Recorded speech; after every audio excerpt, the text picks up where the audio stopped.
So I squeezed through that. I'm pretty skinny. So here's that thing I was talking about for how the railroad cars connect. And we're gonna get back out to the trail because there's something else I'd like to show off.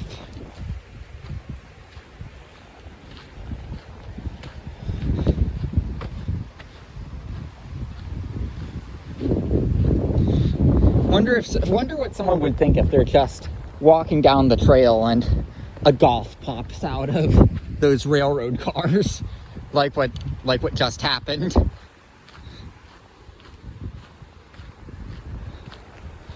So we've also got an abandoned dam down here. Well, I mean, not exact, like, I mean, the dam has been demolished, but we've still got the control towers of the dam.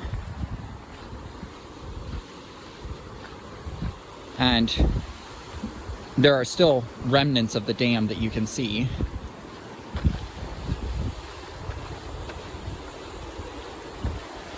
So here you can see the remnants of the dam. I believe it was taken out by a flood in the 80s, the same flood that caused them to close this railroad, 80s or 90s. And here's the other perspective of those coal cars, the railroad track.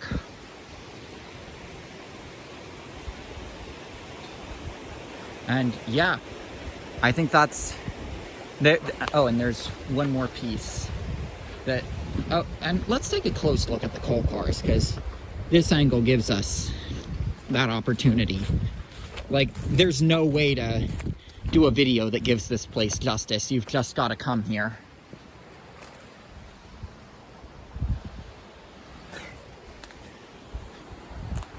So again, this is the Ghost Town Trail. You park at Sailor Park, and that's in Blacklick, PA. But like, you've just got to come here. Like, there's no way videos or pictures or anything can do this place justice. And as you can see, the trail does not get much use. And there's an old bridge support in the creek that I think I'm going to end on.